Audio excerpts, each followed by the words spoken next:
है देवरता लेक। तो बहुत ही अच्छा रिफ्लेक्शन आपको सामने वाले बादल उस पानी में दिख रहे होंगे। तो ये लेक बहुत ही बड़ा है और गहरा इतना है कि अभी तक इसकी गहराई का पता नहीं चला है कि ये कितना गहरा है। और इस पानी का यहाँ पे इकट्ठा होने का कारण यही है कि ये लेक है बिल्कुल मतलब सेंटर में और किनारे से पहाड़ियाँ हैं। तो पहाड़ी बरसात का पानी हो गया तो सब बह के इस लेक में आता है। तो इस पानी में ना मतलब अभी छोटी छोटी मछलियाँ भी रहती है और बड़ी भी रहती हैं और उनका कलर काला रंग का होता है, मतलब काली मछलियाँ होती हैं। देखो अभी भी यहाँ से हल्का पानी में आपको हरकत दिख रही होगी हल्की सी। तो छोटी छोटी मछलियाँ मुझे तो दिख रही है, शायद कैमरे में नहीं दिख रहा होगा। और अच्छा रिफ्लेक्शन सामने वाले पेड़ों का जो कि आपको पानी में दिखेगा। तो जब मौसम बिल्कुल साफ़ रहता है ना तो इसके ठीक इस साइड है माउंट चौखंबा। तो चौखंबा का बहुत ही अच्छा रिफ्लेक्शन दिखता है, पूरा मतलब क्लियर फोटो दिखती है, ऐसे दिखती है जैसे आप शीशे में देख रहे होंगे। तो रिफ्लेक्शन के लिए भी ये लेक फेमस है। और होली लेक तो ये है ही। जन्माष्टमी में बहुत बड़ा मेला लगता है। तो इस मेले में क्या होता है कि अलग अलग गाँव से भगवान श्री कृष्ण की डोली आती है और फिर वो डोलियाँ यहाँ पे इकट्ठा होती है और यहाँ पे उनकी पूजा होती है और यहाँ पे सांस्कृतिक कार्यक्रम होते हैं।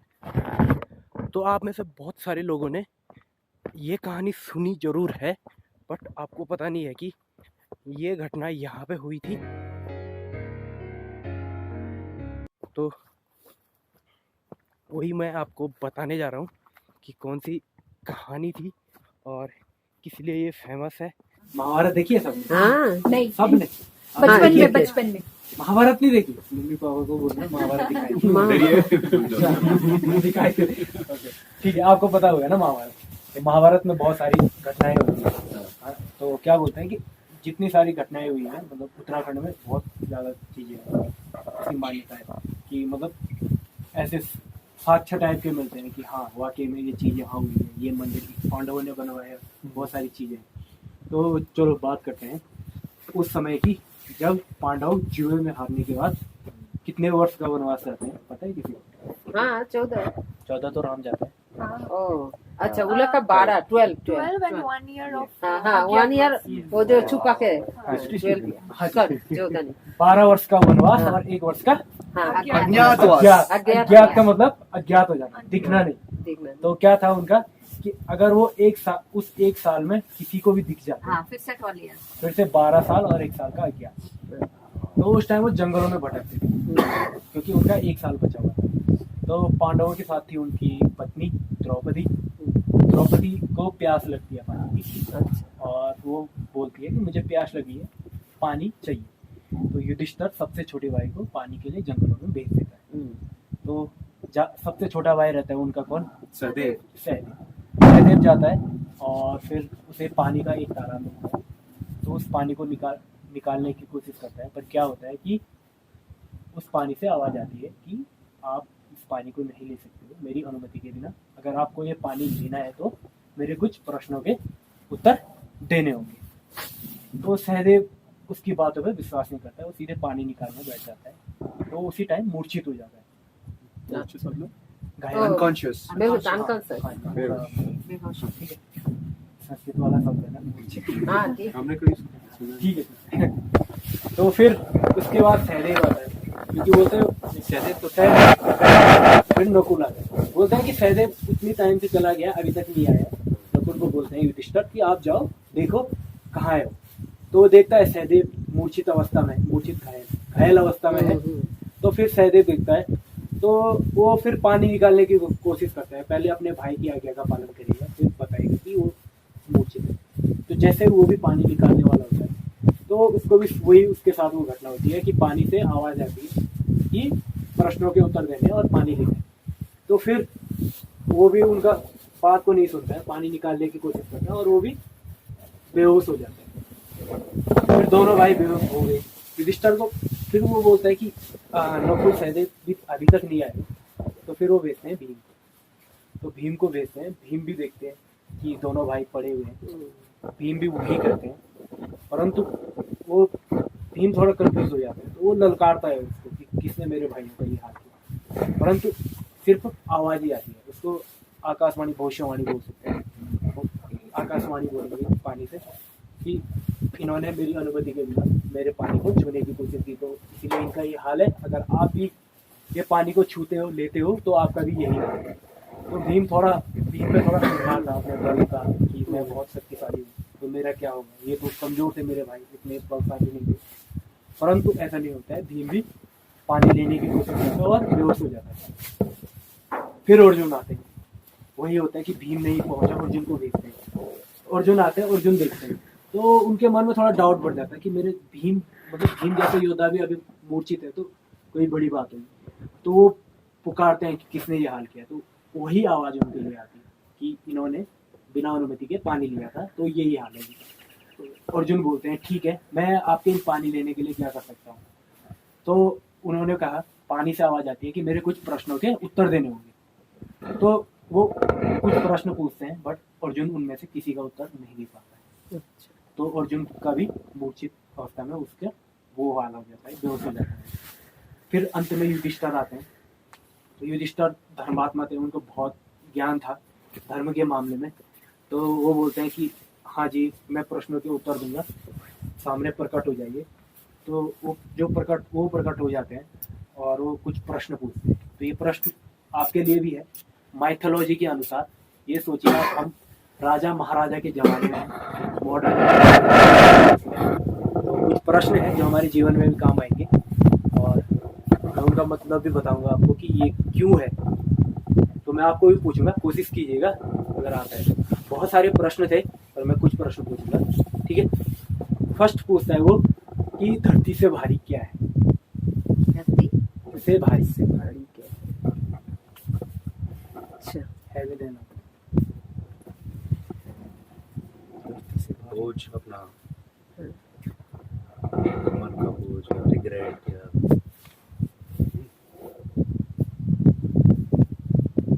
अधर्म, कोशिश कीजिए। अधर्म, ईगो, धरती से ये अच्छी कोशिश है। अधर्म, अधर्म। आप समझ रहे हो ना मैं क्या बोल रहा हूँ? पक्का कंफ्यूज होंगे, बता देना, फिर मेरा कोई फायदा ही नहीं रहेगा आपको बताए। मैं बता दूँ? विश, I mean इच्छा। ठीक है, मैं बता दूँ। धरती से भारी पुत्र को गोद में रखने वाली माँ, चाहे वो मनुष्य की हो या किसी प्राणी की, जानवर की हो। कैसे किस लिए? ये धरती मतलब बहुत सारे जीव जंतु प्राणी है ना, तो उनको मतलब पुत्र गोद में रखने का मतलब है कि उनको 9 महीने तक पेट में रखने, बहुत मतलब वो बोझ उतना होता है कि मतलब धरती से भारी के समान उसको दर्जा दिया गया है। उनको पालना, उनको बड़ा करना, उनको 9 महीने तक पेट में रखना, मनुष्य ही नहीं कोई भी जानवर ले लो, तो दुनिया में इतने सारे प्राणी हैं, तो उन सबकी माँ है जो, तो उन माताओं को धरती से भारी का वो दर्जा दिया गया है, उनके गोद को, कोक को। ठीक है, कोई डाउट अभी तक नहीं है। ठीक है, आसमान से ऊंचा क्या है? दूसरा सवाल।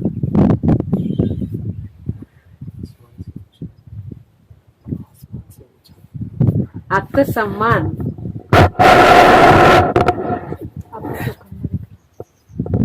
हाँ, नहीं, आसमान से ऊंचा।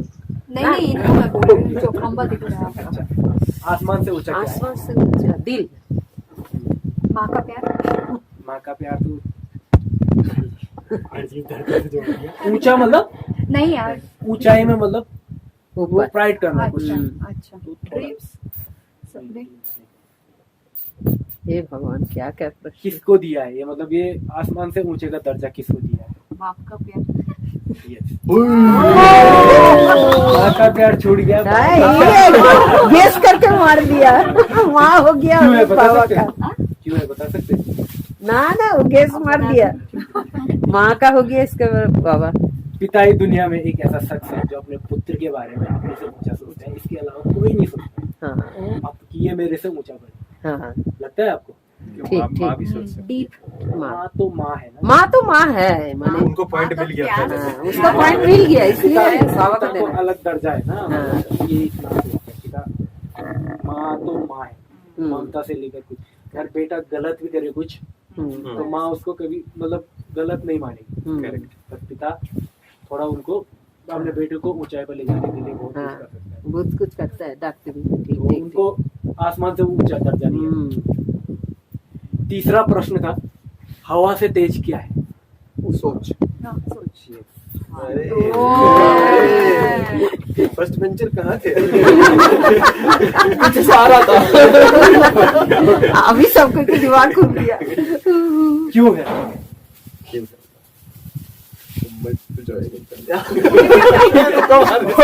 नहीं हाँ मैं बताता हूँ। हवा सोच मतलब जरूरी नहीं है आपकी मतलब जो फ्यूचर में आपके आंखों के सामने हो रहा हो वही हो। हाँ, आपका मन कहीं भी हो ना जा सकता है। तो वो जा सकता है। बैरिकेड नहीं है। अभी आप इधर हो, अभी आपका मन घर में चला जाएगा कि हाँ। घर में क्या हो रहा है। हाँ। मेरा बिस्तर खाली है, हाँ। बेड टीवी लगा हुआ है, हाँ। तो इसको हवा से तेज। एक और चीज, घास होती है ना, घास हम बोलते हैं क्या घास फूस है, फेंक दो। घास फूस मतलब तुच्छ है, बेकार है, हमारे जीवन में किसी काम का नहीं है घास। तो उससे भी बेकार चीज मनुष्य के जीवन में क्या हो सकती है? अच्छा, द्वेष, ईगो। नहीं, आंसर इज क्लोज। थोड़ा थोड़ा क्लोज हो तो देखा सोचा ठीक है हो करेक्ट सकता है। Answer correct. उसका डेरिवेटिव है देखिए। बता दो। वो थोड़ा तो कोशिश करो। कोई तो कर अच्छा तो ना गुस्सा दूसरे को वो बोलता है ना, छोड़ दो, नेग्लेक्ट कर दो, इसको क्या बोलेंगे? वही तो बोला है ना, द्वेष। जेलसी हाँ, जेलसी द्वेष ही हो गया ना। नहीं, मैं बता देता हूँ। घास सभी तुच्छ मनुष्य के जीवन में है। टेंशन। क्या? चिंता, टेंशन। कहावत सुनी है, चिंता चिता समान। हाँ हाँ। आपको पता है कल 10 किलोमीटर है, हम्म, बारिश होगी तो वाट लगने वाली है। इस बात को आज सोच के अपनी पूरी रात खराब कर दोगे सोचते सोचते। पता है ही कि जाना ही जाना है, तो उस चीज कल की चीज को आज सोचने में कोई फायदा नहीं। वो चिंता चिता के समान है, जल मतलब आग के समान है कि जल के सब खत्म हो गए। तो ये है। और फिर एक और बहुत सारे प्रश्न थे, पर कुछ महत्वपूर्ण प्रश्न मैं आपको बता रहा हूँ। काजल होता है ना, आंखों में डालते हैं, तो उसने पूछा था कि युधिष्ठिर को, जिसने आकाशवाणी की, काजल कितना काला होता है आपको पता है? बहुत ब्लैक होता है ना, उससे भी काला क्या हो सकता है मनुष्य के जीवन में? गलत काम। क्लोज हो आप, और उसका एक नाम है। नियत अच्छी भी हो सकती है, बुरी भी हो सकती है। हिंसा कलंक। हाँ काजल से भी काला है कलंक। वही गलत काम। कलंक पता है आपको? दाग लग जाना। दाग लग जाना जीवन में, उसने कोई गलत काम किया हो तो क्यों है? काली चीज आसानी से नहीं मिटाई जा सकती, तो उसको दर्जा दिया गया है कि काजल से भी काला, मतलब उस काली चीज से भी काला है वो कलंक जो मनुष्य के जीवन में कभी नहीं मिटता मिटेगा, है ना। ये और एक अंतिम प्रश्न, परम सत्य जो मनुष्य के जीवन में है, फिर भी मनुष्य क्या सोचता है कि ये नहीं होगा, मतलब सोचता है मौत। ये तो बोल रहे हैं। ये जानते हुए भी कि उसे मरना है, फिर भी वो इस भ्रम में जीता रहे। मृत्यु। बुढ़ापे में भी लोग इतना काम करते हैं, मतलब जबकि उन्हें बहुत चीजें आराम करनी होती है और सारी चीजें करनी होती। तो ऐसे कुछ प्रश्न थे जो उसने, जो झील का रक्षक था, उसने युधिष्ठिर से पूछे थे, तो युधिष्ठिर ने पूरे प्रश्नों के जवाब दे दिए थे। तो फिर वो बोलता है कि मैं आपके इन चारों भाइयों में से एक ही भाई को जीवित करूंगा, आप बता दीजिए किसको करना है। तो युधिष्ठिर बोलता है कि मेरा सबसे छोटा भाई सहदेव है, मुझे ये जीवित करना है। क्यों करना है? वो जो सवाल पूछने वाला होता है तो वो बोलते हैं क्यों, क्योंकि तुम्हारे पास अर्जुन भीम जैसे बलवान है, शक्तिशाली लोग, वो भाई है, तो इसको ही क्यों करना है? तो वो बोलता है कि मेरे पिताजी की 2 पत्नियां थी, पहली थी कुंती, दूसरी थी माद्री। कुंती का पुत्र मैं जीवित हूँ, माद्री का पुत्र एक जीवित होना चाहिए, अगर मैं घर जाऊं तो मैं उनको क्या मुंह दिखाऊंगा। तो वो जो रक्षक था वो और खुश हो जाता है, तो वो उसके चारों भाइयों को जीवित कर लेता है। तो वो जीवित हो जाते हैं। कहते हैं कि वो घटना इसी लेक के पास हुई थी, और यहाँ इसका पुराना नाम देवताल था। देवताल मतलब होता है देवताओं का तालाब, और इस तालाब में वही नहा या पानी पी सकता था जिसका जो मन से सच्चा हो। तो युधिष्ठिर को वो मन से युधिष्ठिर सच्चे थे, तो इसीलिए उनको पानी लेने की अनुमति दी गई।